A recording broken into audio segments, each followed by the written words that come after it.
My name is John Broad. I'm the president of Crime Stoppers of Michigan. We are here today to help the family of Tommy Kirkland. Tommy went missing in December 2007 along with his friend Angelo Payton. The 21-year-old and Angela were found in March of 2008 under a mattress and wrapped in a blanket on Mansfield near Elmira between Greenfield and the Southfield Freeway on Detroit's west side. After the remains were discovered, 3 other victims were found buried in the same area. Police believe the murders are connected. If you know anything about this crime, please make the anonymous call to Crime Stoppers at 1-800-SPEAK-UP or go to our website where you can also make an anonymous tip, www.1800speakup.org.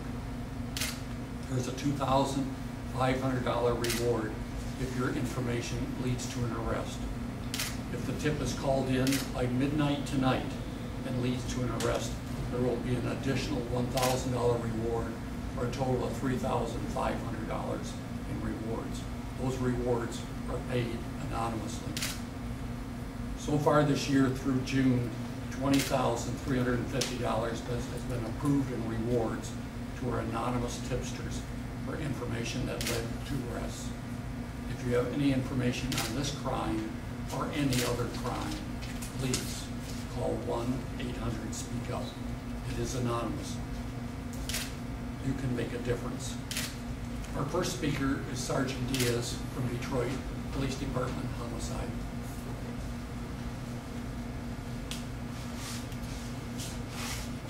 Sergeant, would you start by giving us your name, spelling, sure, first and last? It's Sergeant Gary Diaz, G-A-R-Y-D-I-A-Z. Thank you. As mentioned,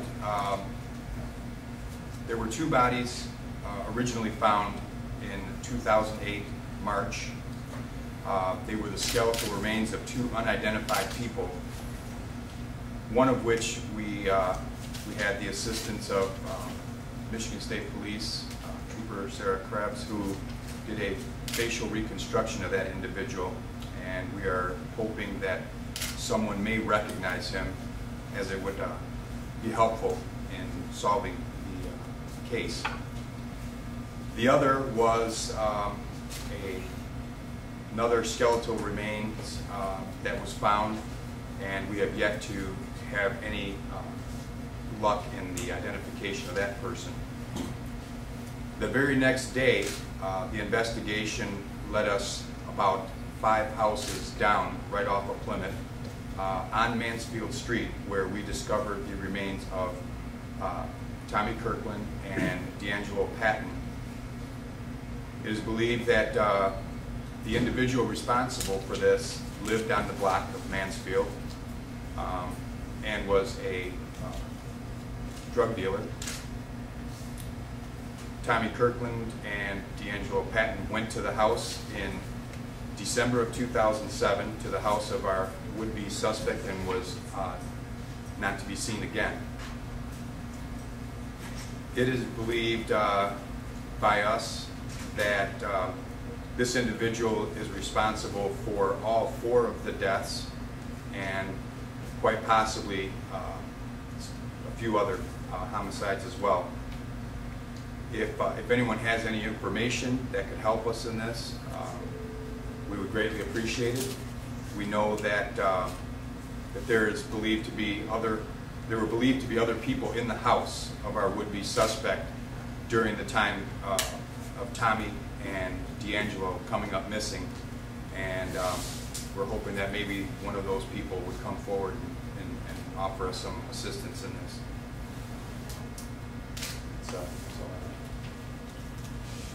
You had mentioned, if I could just ask, you had mentioned that you need some specific information.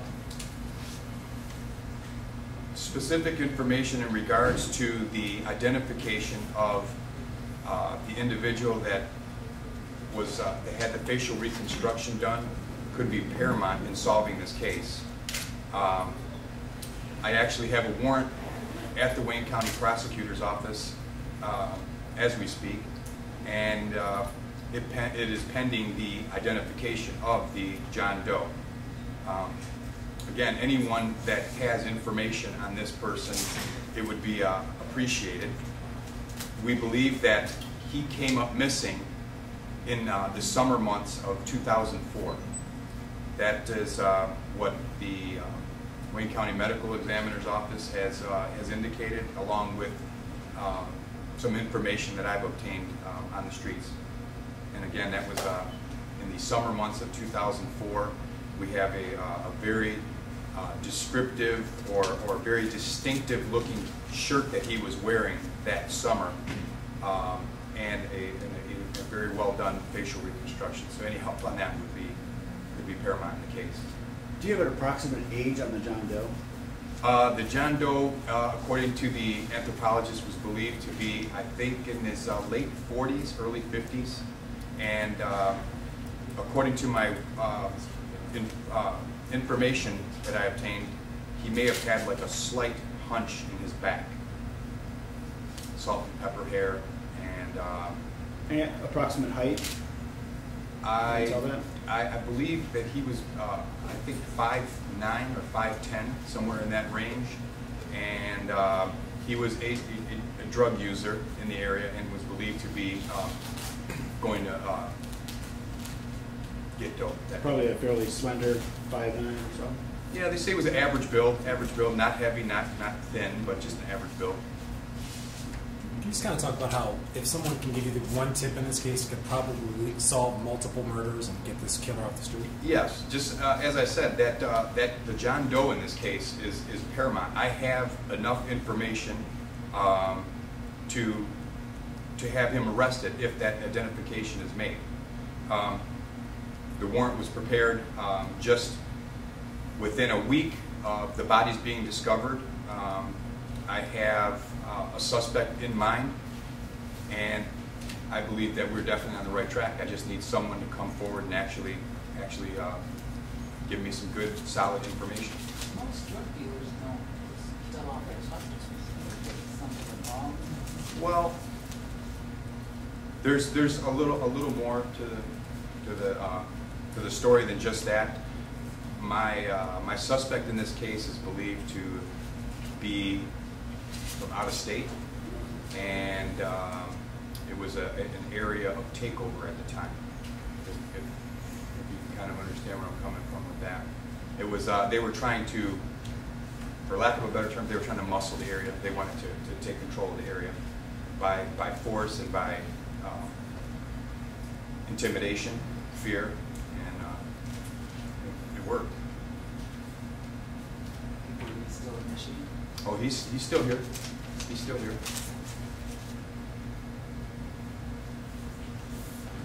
Okay. Our next speaker is Tommy's mother, Velma Ragland. I'm Velma Ragland, the mother of Tommy Kirkland. My son was a beautiful son. He had a lot of promise. Very talented, was very smart in school. He just chose the peers the wrong way. He was in our church group, he was a Boy Scout. He was a jokester, he loved junk food. My heart hurts every day for my son. I go to work and barely can make it. But because of these drug news, Crime Stoppers, my beautiful, wonderful Sergeant Diaz that has been there all the way, accepting every phone call.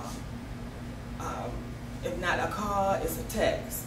But no mother should have to have their child on a Crime Stoppers poster, looking for the murderer that brutally murdered her child and buried him in a yard, like no one would look for him. If anyone has any information, not just for my son, but everyone that was involved in that case, just come forward. Just be anonymous. I mean, just do whatever you can to help all of our families have some closure to this. Thank you.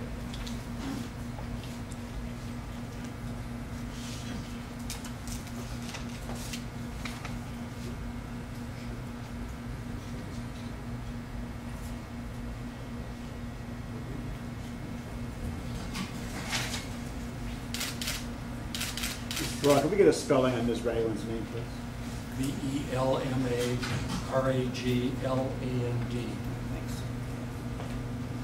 I would also like to ask and add to this that we believe that there were more people inside the house when Tommy and D'Angelo went to the house that they were last seen at, and that would be our would-be suspect's drug house. What we're looking for is anyone to come forward and possibly identify any person that was in that house during that time. Someone that I could actually speak to. And that person, if they're willing to come forward, I'd be more than happy to speak to them. Or if anyone has information on who was in that house, I would also like that information as well.